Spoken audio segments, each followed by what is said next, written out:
अच्छा भैया, हम बिरहा गायक डॉक्टर उमेश यदुवंशी माँ जानकी स्टूडियो सूरजपुर से आप सभी श्रोता सज्जनों के बीच में एकदम ताजा कांड पेश करने चल रहे हैं, जिसका शीर्षक होगा मऊ जिले का काजल हत्याकांड। इस नए कांड को मैं बिरहा का प्रारूप दे करके मैं श्रोता सज्जनों के बीच में भेज रहा हूं और आशा ही करब कि श्रोता भाई लोग ये डॉक्टर उमेश यदुवंशी के अपन प्यार दुलार दीहन।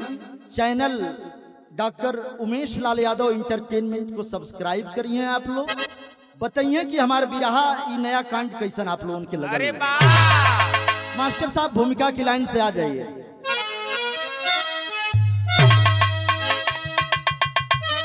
सीता सावित्री गायत्री स्वरूपा, अरे सीता सावित्री गायत्री स्वरूपा, लक्ष्मी की मूरत कहाती है बेटी, ममता का सागर छलकता हिया में, सृष्टि का अंकुर सजाती है बेटी।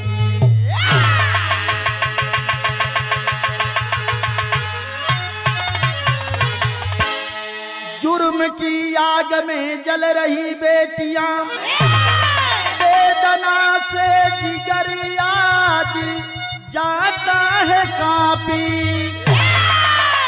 जिंदगी देने के घर तू काबिल नहीं, अरे क्या अधिकार उनको मिटाते हो पाजी।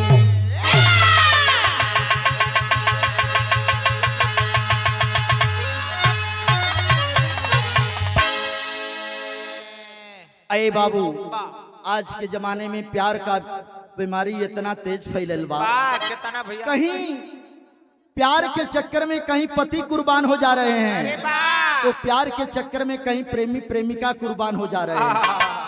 ए भैया, आजकल का जमाना इतना बदलल बा कि प्यार का परिभाषा दिल और दिमाग दोनों से चलत है। कहल जाला कि प्यार जब दिल से होला तो वो प्यार का निर्वाह हो जाला, लेकिन प्यार में जब दिमाग काम करने लगता है तब वहां पर तमाम घटनाएं तमाम बुराइयां पैदा होने लगती हैं। ए बाबू, ये हमारे बिरहा में कव्वाली का संकेत लगत है, जैसन बिरहा वैसन कव्वाली का ही संकेत हो। मास्टर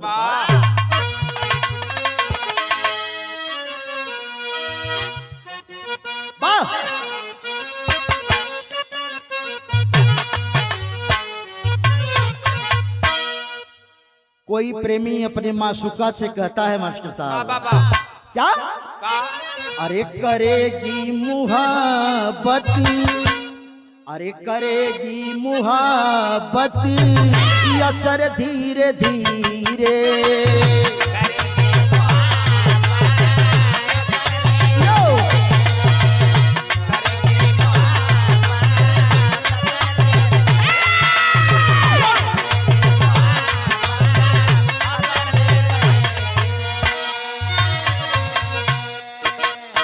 करेगी मुहब्बती असर धीरे धीरे,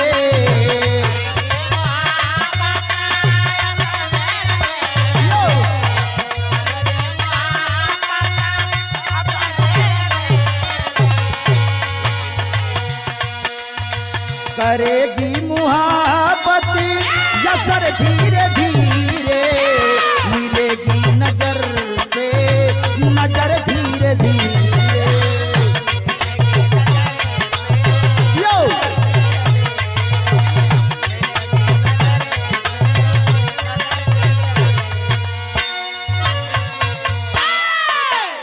प्यार करने वाले प्रेमी प्रेमिकाओं के लिए मुसाफिर कवि जी आगाह करते हैं, कैसे? करो प्यार दिल से, अरे करो प्यार दिल से, सुहाना सफर है,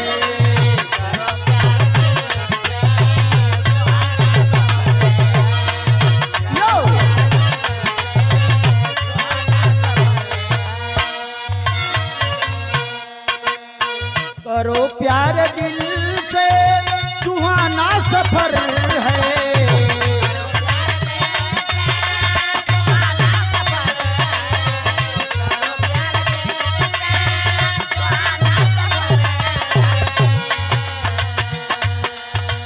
करो प्यार दिल से सुहाना सफर है, कांटे न बोना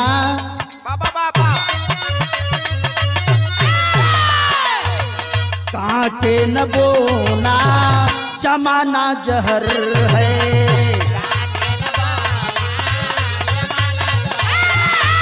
लो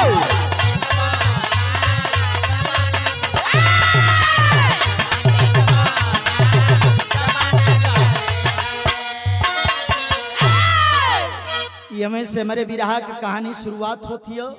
आई कहानी हमारे गृह जनपद मऊ से शुरू होती है। जमाने में प्यार करने वाले किस किस तरीके का अंजाम दे रहे हैं, कवि की लेखनी नजम में संकेत करती है मास्टर साहब।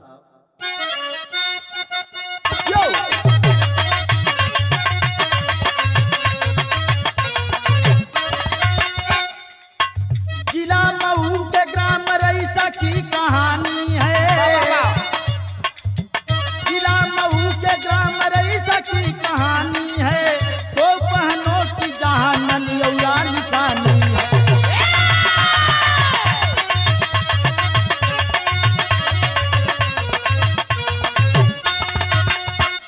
एक भाई है,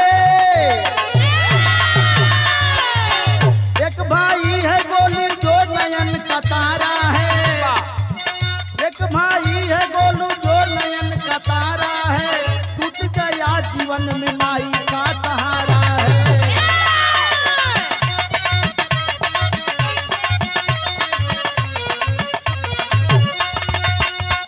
बड़ी बहन विद्या की हो गई सगाई है, बड़ी बहन विद्या की हो गई सगाई है, 16 बसंत पार काजल की तरुणाई है।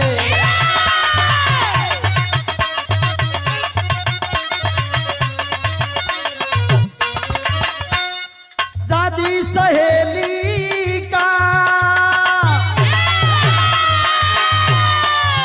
शादी सहेली का निमंत्रण काजल पाई है, गई वहां पर नगमा प्यार का बिछाई है।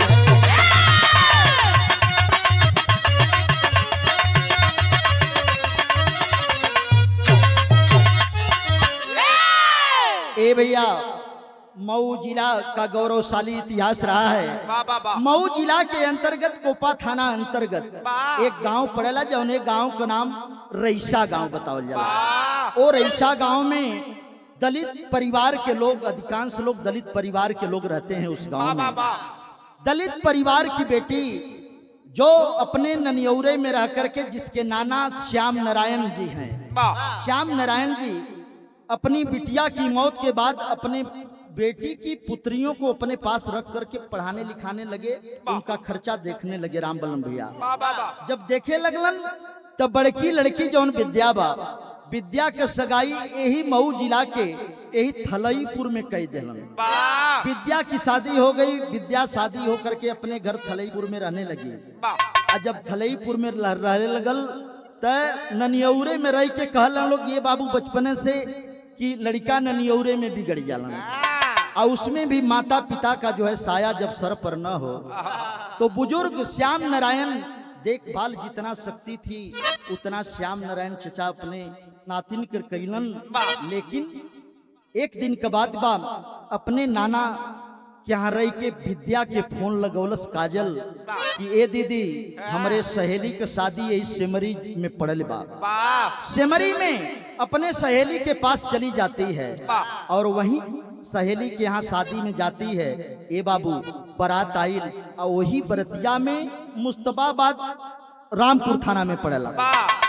वहीं मुस्तफाबाद का रहने वाला अंकेश से और काजल से नैनाचार होता है। और जब नयन चार दुल्हन का वही बराती में भयल तो दुल्हन में प्यार का शुरुआत हो गई भैया। और जब प्यार का शुरुआत भयल तो कौनो मर्द अपने मेहरारू के समझावत है गीत लगत है मास्टर साहब। यो यो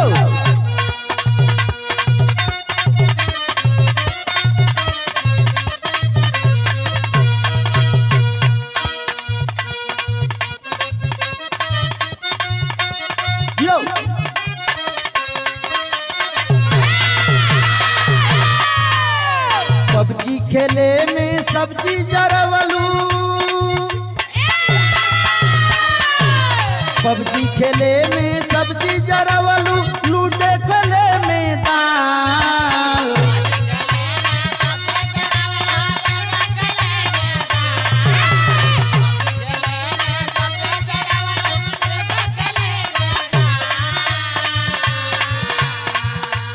पबजी खेले में सब्जी जरवलू, लूडो खेले में दाल। रोटिया चारी दिहलू हो ओठवा रंग में लालेला।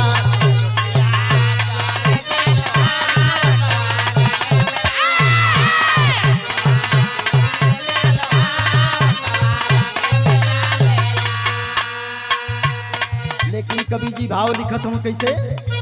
अरे नैना चार अंके सस भैले,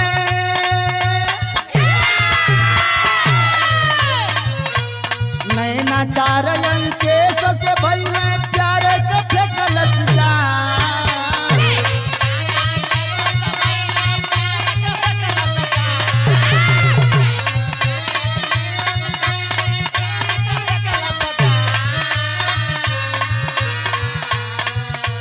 नैना चार अंके सस भैले, प्यारे के फेंकलस जान। हमर लाली पप हो हऊ गजब कमाल। हमर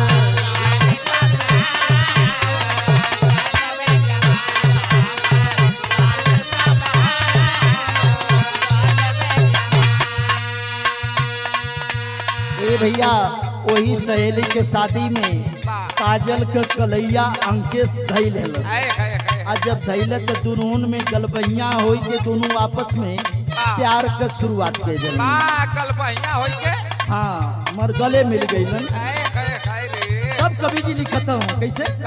अरे तानिक में डाल दिहलस प्रीतिया कटोरा,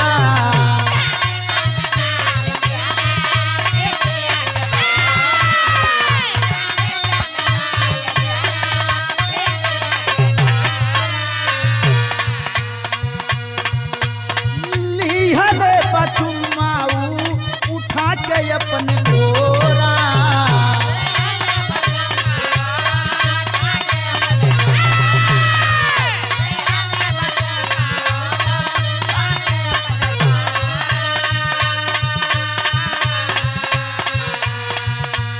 छन भर के प्यार मिलल बा भयल गजब कमाल।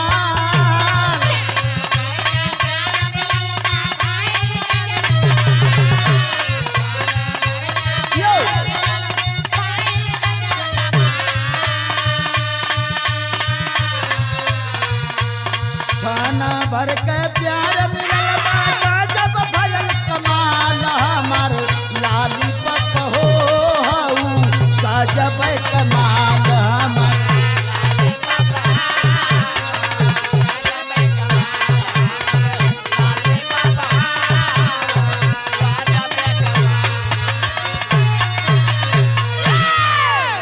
ए बाबू दोनों नौजवान थे, दोनों जब प्यार की शुरुआत करते हैं ये वहीं एक पप्पी लेता है, कहता ए हमारा सोना, काजल को कहता ए हमारा सोना, ए हमार बाबू, तो उससे बढ़ के धरती पर के वही है ना हमारे बदे हमार तुहार प्यार हो, एक जन्म ना 7 जन्म तुहर से प्यार नहीं भाई। यह बतिया बतावत हो मन गजबजा गए, यह बतिया बतावत हो। लेकिन कहल जला कि प्यार में जब दिल से प्यार होता है तो उस प्यार की उम्र लंबी होती है, लेकिन जब प्रेमी हो चाहे प्रेमिका हो, जब दिमाग से दोनों खेल करने लगते हैं तब जो है समाज में बुराई पैदा होती है, जब शरीर से खेलने लगे लोग। ए बाबू बिरहा में लड़िकन वाली बड़ी मिजाजी गीत लगत है। वाह अरे जियो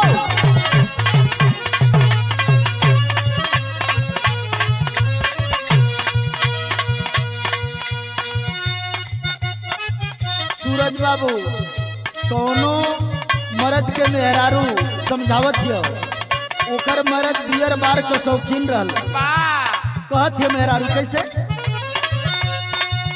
नया स्टाइल बा हमरा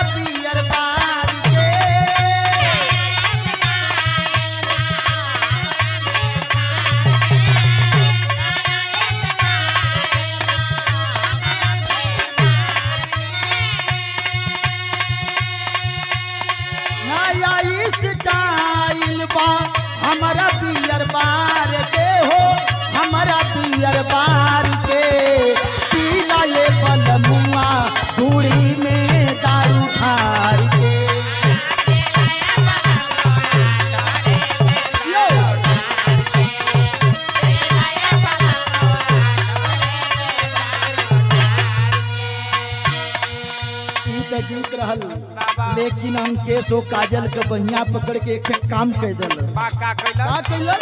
का भैया अरे घर आयल मोबाइल देखे, घर आयल मोबाइल देखे कैले ये करार बा।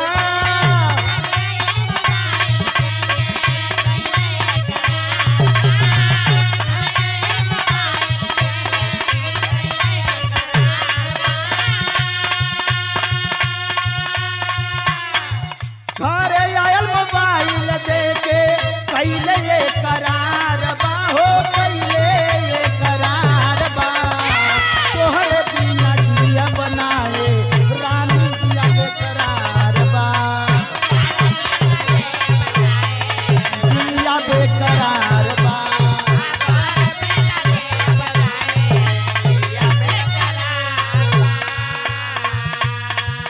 ए बाबू, दोनों प्रेमी प्रेमिका दोनों प्यार के रस में एकदम डूबी गए हमन। बा बा बा और जब डूबी गए हुआ तो जब घरे अपने सहेली से आये यहाँ रईसा गांव में, बा तो अपने बड़की बहन जेकर नाम विद्या देवी रहल, विद्या देवी के कहल कि ए दीदी देख, हम एक लड़का से प्यार करत हई, वही से बियाह हमार कराए दे। ए बाबू, वही सहेली के शादी में अंकेश, आज के जमाना में सबसे खाना न मिले ठीक राम बोलम भैया, लेकिन मोबाइल बहुत जरूरी है। अंकेश का कहल कि तुहार हमार प्यार कैसे चली, कैसे एक ठे मोबाइल खरीद के काजल के दे दिलत। बा अब काजल के जब मोबाइलिया दे दिलत तो बहनिया विद्या पूछली करे तो के मोबाइल कहाँ से मिलल। बा ये तो पहली तब नहीं है। विद्या देवी डांट करके कहती है कि तुम परिवार की मर्यादा को जो है तोड़ना चाहती हो, तुम्हें शर्म नहीं आती है। समझाती है बड़ी बहन कैसे, पवली वेद विद्या कहली सुन रे बहिनिया,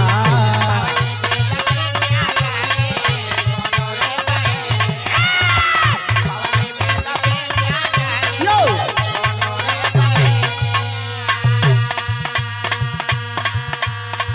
इज्जत पर पानी फेरबू, इज्जत पर पानी फेरबू, हंसी सारी दुनिया।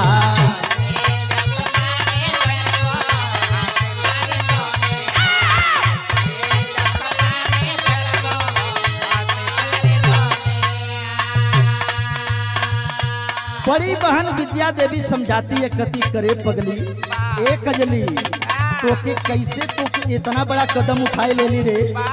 आई तोर मतारी मरी गई, पूरा जिम्मेदारी हमरे ऊपर दे के गई कि ए विद्या की छोटकी बहन बा ननकी कजली है, एकर देखभाल करिया, लेकिन तू कमन कदम उठा ले ले।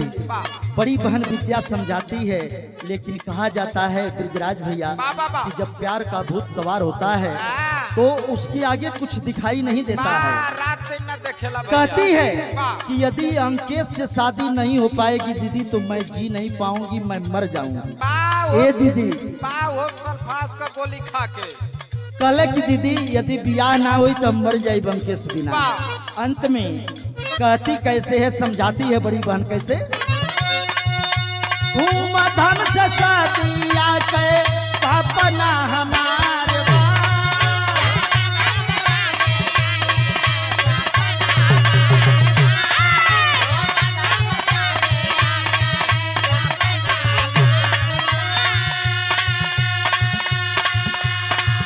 धूमधाम से शादिया के सपना हमारे बा, तोहरे बिना दिया बनाए रानी दिया बेकरार बा।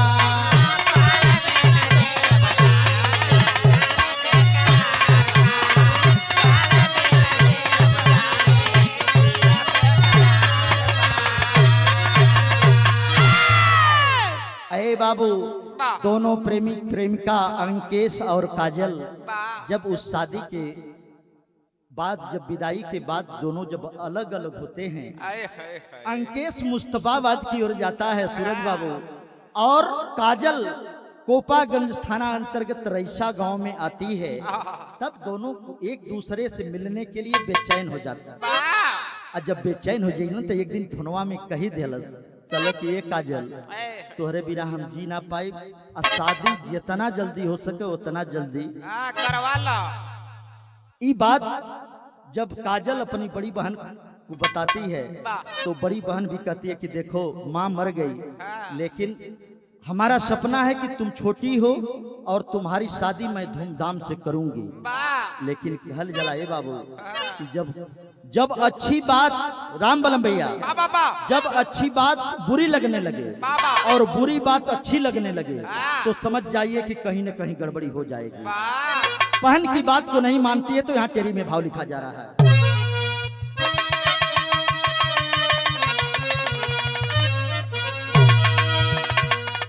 अंकेश विद्या के सामने प्रस्ताव रखता है। कैसे मास्टर? कहता है कि काजल को मैं अपनी अर्धांगिनी बनाऊंगा। कभी जी तेरी में भाव लिखते हैं।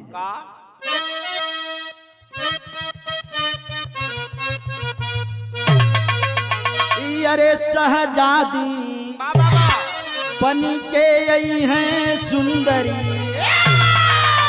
अरे सहजादी बन के आई हैं हो, अरे सहजादी बन के आई हैं सुंदरी और दुल्हा कहा कि होई है बिन दहेज कैसा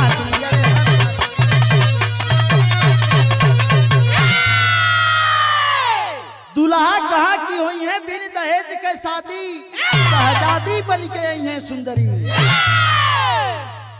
बड़ी बहन कहती है कि दान दहेज देवे भर के हमारे पास बेमत ना बा, इतना तुहन दोनों जानी उतावला भैल बड़ा तो तुरंत बियाह कैसे हुई? कोनो गुड्डी गुड्डा के खेल ना है कि तुरंत बियाह हो जाए। एकदम खखुआ गइल बड़ा लोगन और तो प्यार के भूत सवार रहल कि कब भेटा जाओ। कहे कि हमके दहेज में एक को पैसा मत दिया, खाली हमार बियाह कराए दा। यह प्रस्ताव रखत है। और जब प्रस्ताव रखल तो प्रस्ताव कौने डेट के रखत है राम बलम भैया? चौथा भाव लगत। अंकेश कहा शादी की रस्म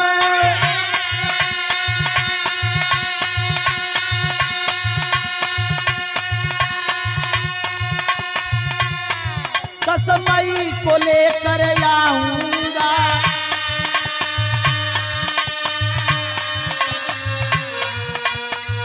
मंदिर में सुनिए भव्य ढंग से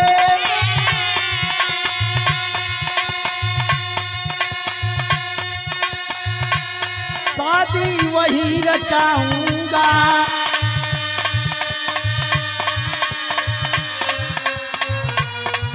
विद्या बोली ना जीत करो,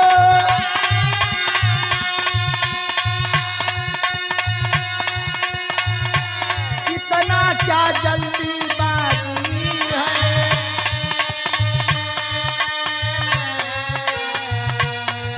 तुमसे ही शादी होगी जब बहन हमारी राजी है।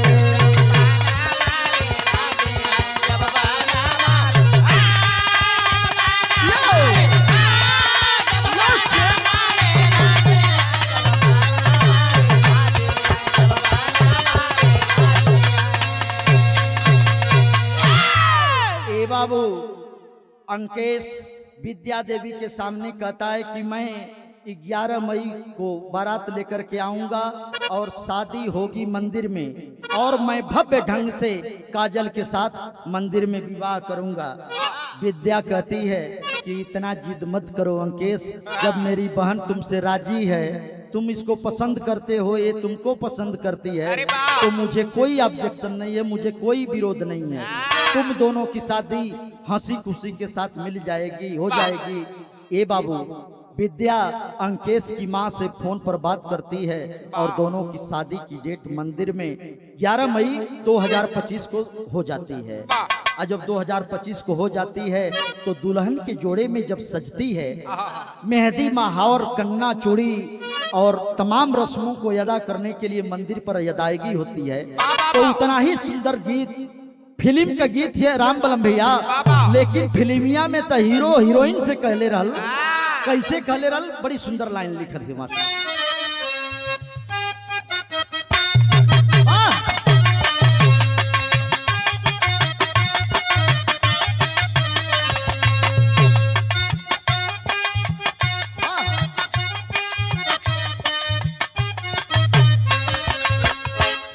कैसे हीरोइन कहले रहल हीरो से भैया बाबा बा कि सोलयाना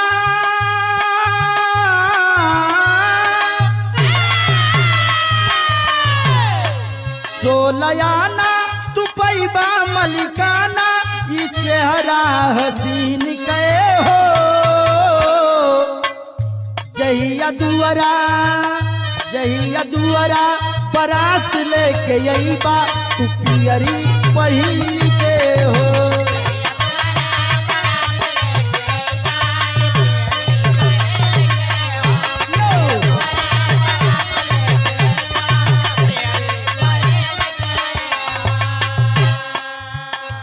ए बाबू जब काजल अंकेश के दुल्हन के मन मांगल मुराद मिल गई तो काजल बिना तेल के पकौड़ी हो गई भैया लगल कूदे बहिनिया का पैरवा पकड़ ले कल दीदी तुमसे अच्छा क्यों है ना अरे बा अंकेश से कहती है कैसे कैसे कि हाथे में हदी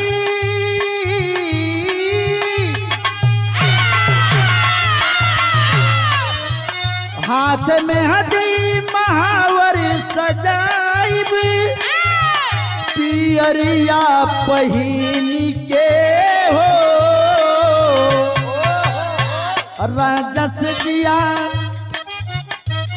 राजा से जिया पर लिहा लहरिया उमरिया कमसीन के हो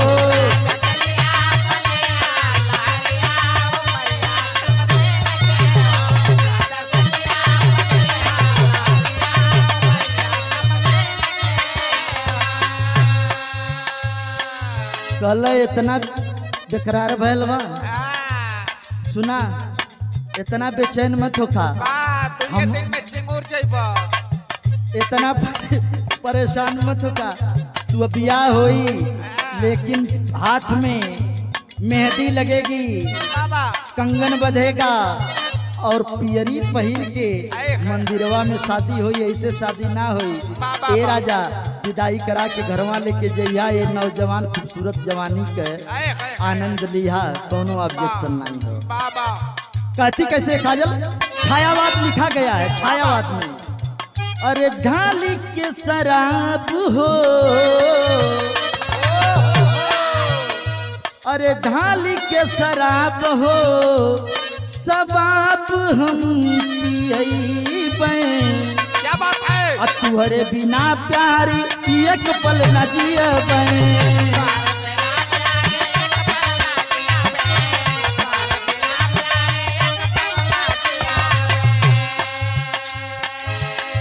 हो सको वाला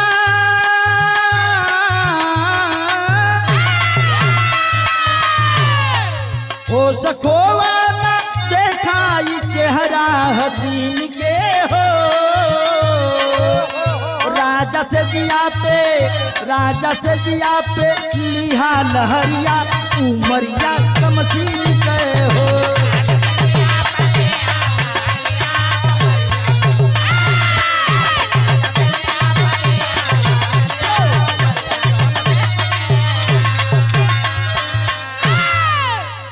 बाबू अंकेश के मां से बात होने के बाद विद्या शादी की डेट 11 मई 2025 मंदिर में तय कर देती है। अब यहाँ पॉपट में भाव लगत मास्टर साहब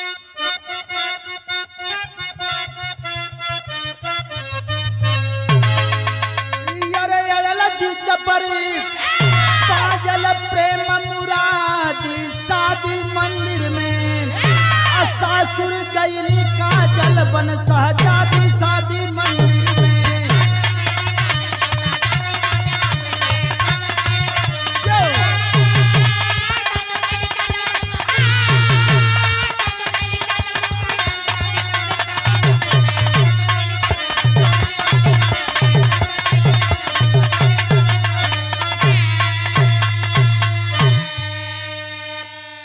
अरे सुहाग वाली रंगीन रात वह काजल संग बिताया हो कुछ दिन बीता दहेज मांगते तनिक नहीं शर्माया हो अरे प्यार का भाषा भूल गया उन्मादी शादी मंदिर में करने लगा वह काजल की बर्बादी शादी मंदिर में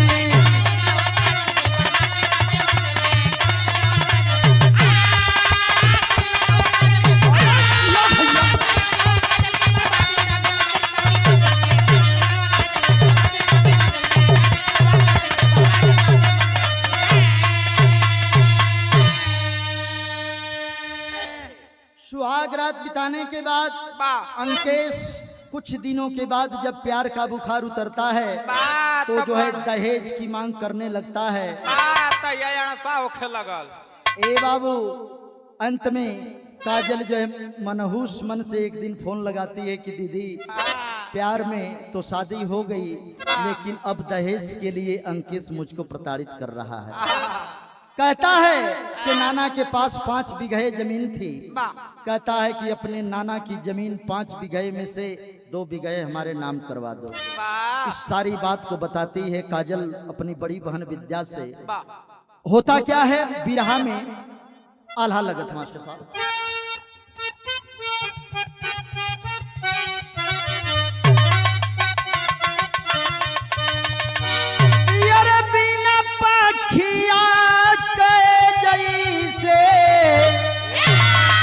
अरे झंखे हो पाखरुआ, अरे झंखे लमा झीजे कर नैया मजेधार।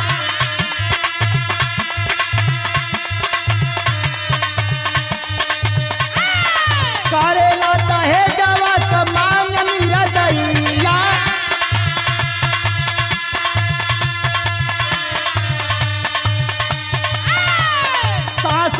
घरवा में करे लगली रार।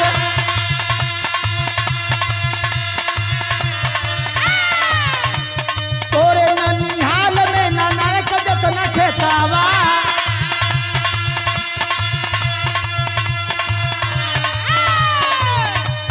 नाम लिखवा दे सुन बतिया हमार।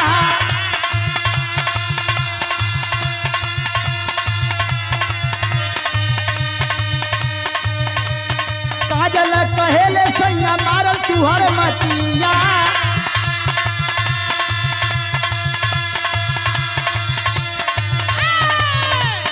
बहिन के बतिया पर करत विचार।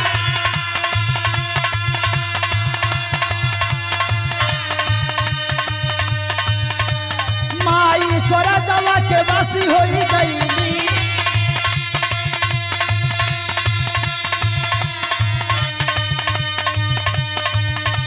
बाबू बहुरा हवा हो हम गवार।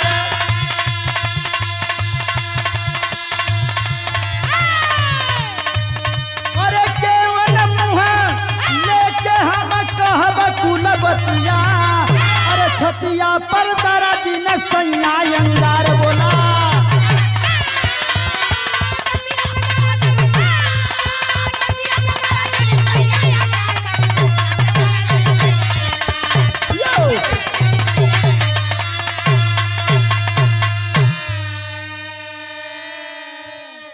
ए बाबू काजल के सामने कहता है कि तुम्हारे नाना के पास जितना खेत है उस सारे खेत को हमारे नाम करवा दो, नहीं तो तुमको मैं जिंदा नहीं छोड़ूंगा। इस बात को कहती है काजल समझाती है कि सैया वो दिन भुला गेला, कहला कि जब बिना दहेज के शादी करब, बिना दहेज के दुल्हन बनाई। आज तोहरे मती में का घोर गया अब सैया, हम माई तो स्वर्ग वासी हो गए सैया, अनाथ बच्ची है, दीदी कहाँ से दहेज दे। यह बात समझाओ थे लेकिन निर्दयी को दया नहीं आती है, मारने पीटने लगता है। मारने पीटने का कार्यक्रम रोज दहेज के रूप में जब प्यार का बुखार उतरता है तब लालच का नशा सवार होता है। ए बाबू जौले दहिया में प्यार का नशा चढ़ल रहे ना तब तक अच्छाई बुराई ना दिखा दी, तब तक केहू को बतियो ना अच्छी लगी।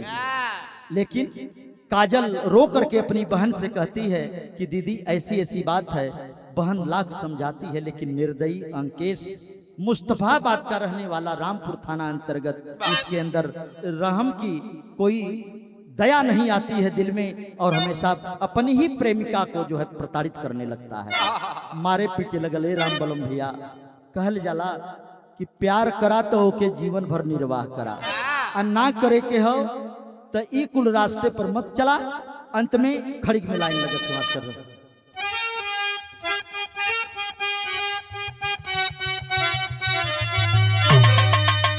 अंत में अंकेश करता क्या है काजल के साथ, अरे छीन लिया मोबाइल तब अंकेश तहिया, जो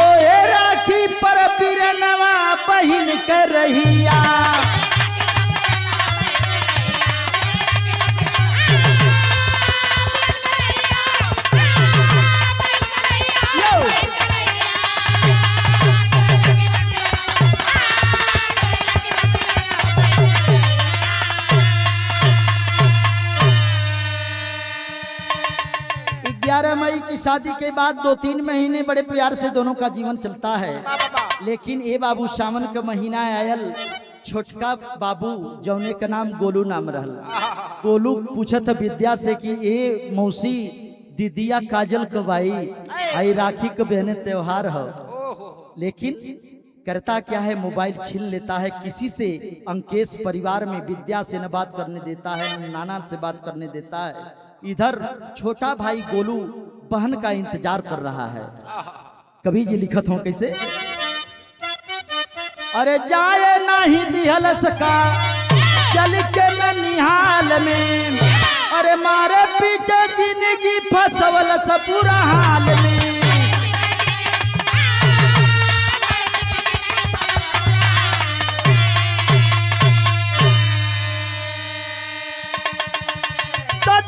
नवंबर जिंदगी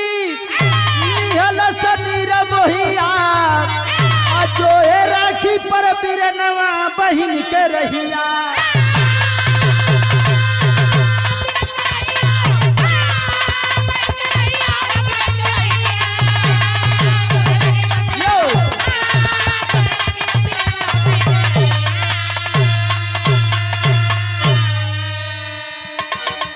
राखी के त्योहार पर काजल को जो है रईसा गांव में जाने नहीं देता है अंकेश।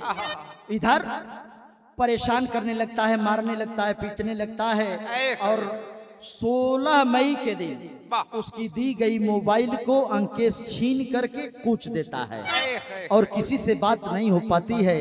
तो अंत में 10 नवंबर 2025, आज है 16 नवंबर, आज के 5 दिन पहले इसी मुस्तफाबाद में अंकेश काजल के साथ दुर्व्यवहार करते हुए गले में फांसी का फंदा लगा करके उसको मौत के घाट उतार देता है। ऐसे प्रेम करने वालों को धिक्कार है। ऐसे प्रेमियों को डॉक्टर उमेश जदुवंशी चेतावनी देते हैं, यदि प्यार करना है तो प्यार कोई बुराई नहीं है। प्यार दिल से करो और दिमाग से करोगे तो इस तरीके से घटनाएं समाज में होंगी और समाज में ऐसी बुराइयां पैदा होंगी। अंतिम लाइन में खड़ी के कहना है मास्टर, अरे प्रशासन भी जान बुझ करत बाठी लाई, अरे गरीब कहना होत बा थाने पर सुनवाई।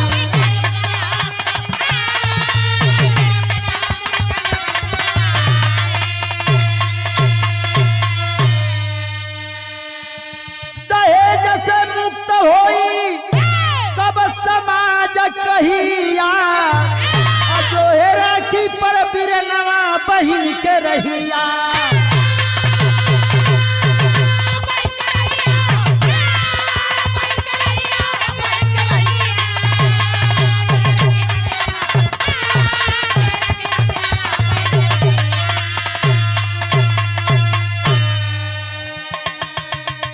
अरे बाबू 10 नवंबर की शाम को विद्या के मोबाइल पर फोन आता है कि काजल तुम्हारी बहन जो है फांसी लगा करके आत्महत्या कर ली है।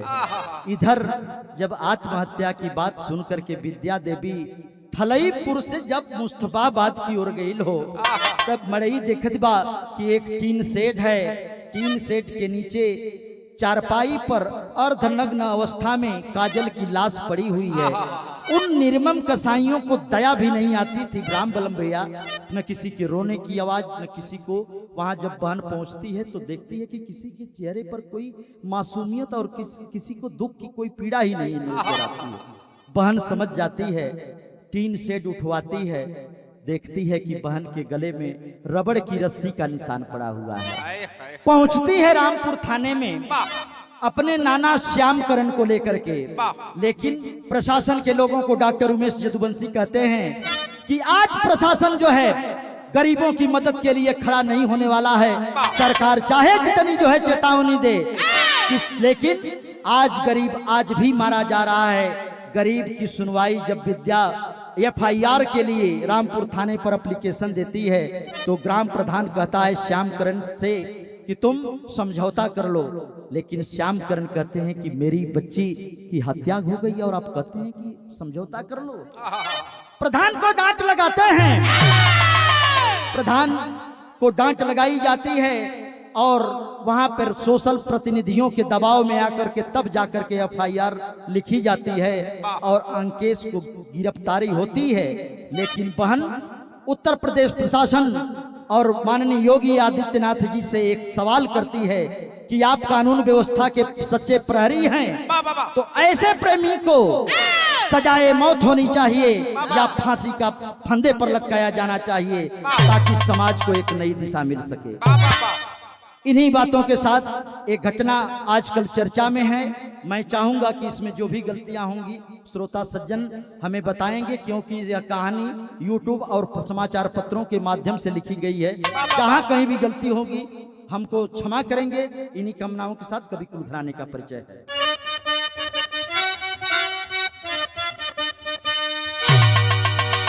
गुरु गणेश गुरु रामलाल यह कैसा हुआ समाज, बच्चन के सौ कभी चंद्रिका अब बदलो सभी रिवाज।